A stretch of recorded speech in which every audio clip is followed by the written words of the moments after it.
Hello and welcome back. Today we're working on the air oil separator on this SLK, which is a common failure point on all the 230 compressor models.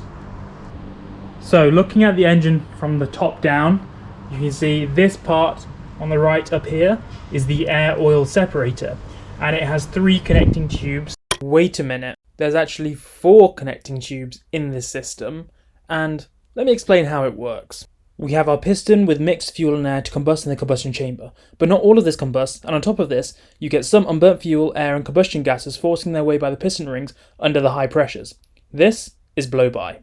Now they're in the crankcase and they make a new friend, and they get really attached. This isn't healthy for their emotions or your engine, and it causes the oil to form into a sludge which isn't great for lubrication or wear. So to get rid of them in the crankcase and recycle them for the environment, we need an air oil separator. But how does it work? It uses the vacuum from the supercharger to suck out the gases from the cam cover, with this being the vacuum line from the supercharger.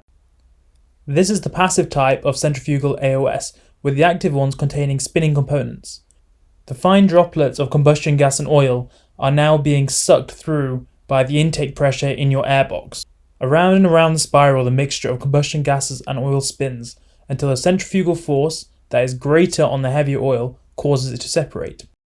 The oil droplets now collect and return down to the crankcase, and the combustion gases are sent to your intake and back through the air filter to hopefully reach complete combustion on their second go around and reduce emissions. I'm pretty sure this is how it works, but I'm just some guy on the internet, and if I'm wrong, I'm sure they'll let me know in the comment section.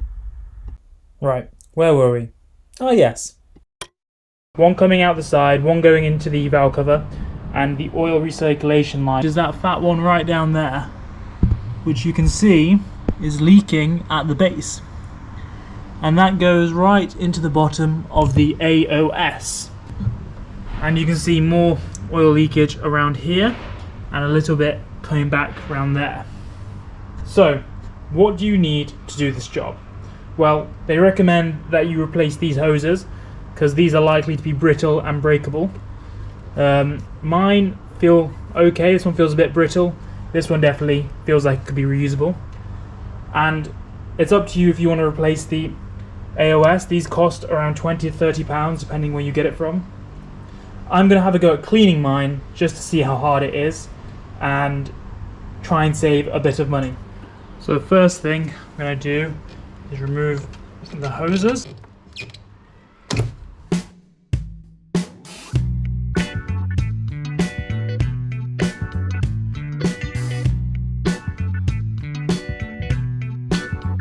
And a symptom of this needing to be changed is also finding oil in your intake, as this top pipe, which recirculates the crankcase gases, goes round here straight back into the intake under here, this pipe. And so if we have a look at where this pipe attaches, it is just under there into the airbox. That is this bit here, and you can see on my filter is a dab of oil and a little bit has soaked into the filter. So this definitely does need to be done, and this pipe could do with being changed or cleaned.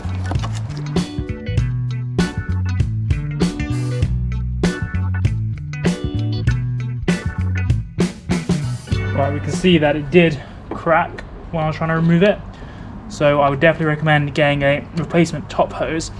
The bottom one came off relatively easily, so now I'm just going to try and make the rest of it come off.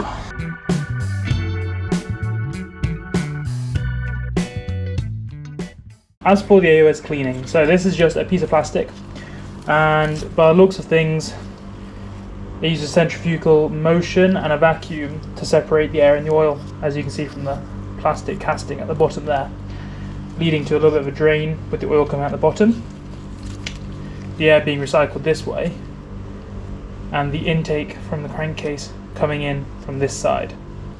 You can see how much oil is actually in the intake side, which is not a good thing, but at least the oil looks relatively clean. So I'm just going to spray some WD-40 in there, clean it out. I've tried a few different things with this air oil separator, and you can see here how long the tube needs to be to get to the middle, and trying this old silicone hose I've had lying about, and this is probably the only thing that would actually get round all those turns. Forcing it in as far as it can go. And marking this place here. You can see all the oil that's coming out with it. Still marking the position that I was at, which was there.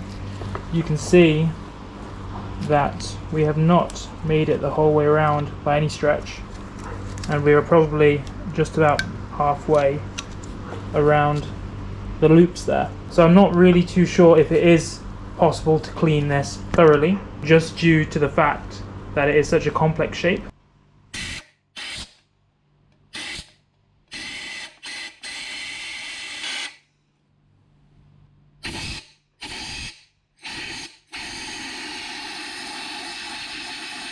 Okay, so having cleaned it out with some tissue, run my silicone hose around it, and sprayed some compressed air through to get out all the solvent I sprayed in there, it is looking like it is as clean as I can get it right now. It's just really hard to get into the last few turns here.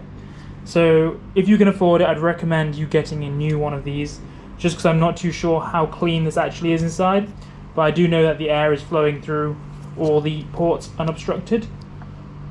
So I am going to reinstall this back on the car, and I'm going to see how it holds up over the next few weeks, and I'll let you guys know if it is actually worth cleaning this part.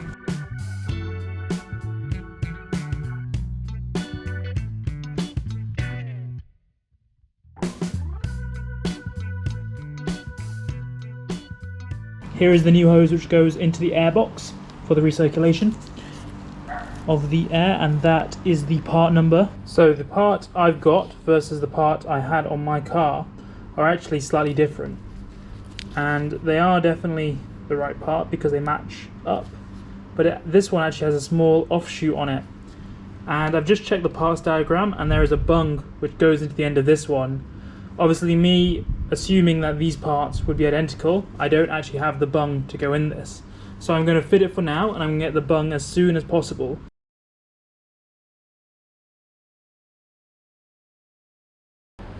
And we can see on my oil recirculation line that it's actually getting squeezed by the zip tie here against the other one, which can't be great for oil flow, and that could be one of the reasons why it was getting so bunged up. So what I'm going to do is going to snip this off and put something maybe a bit lighter around it, or just let them float around if they look okay and they're not going to touch anything too hot.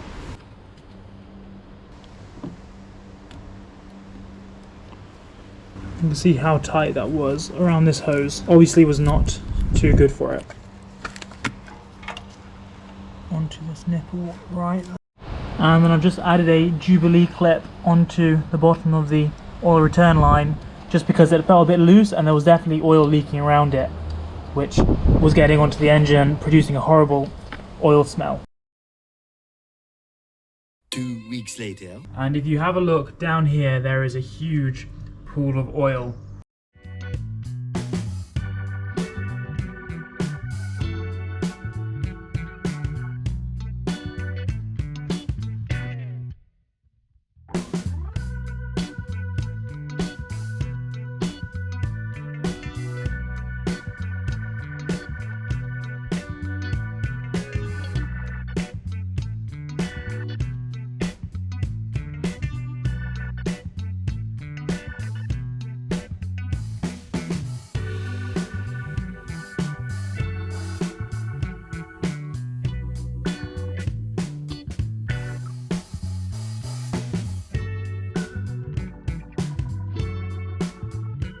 So that is the air oil separator all connected back up.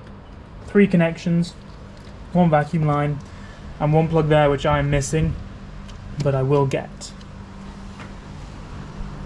Thank you for watching. Please consider subscribing if you did enjoy this episode. If you have any feedback or other tips, anything you think I did wrong or did right, let me know in the comment section below. And don't forget to drop this video a like. See ya.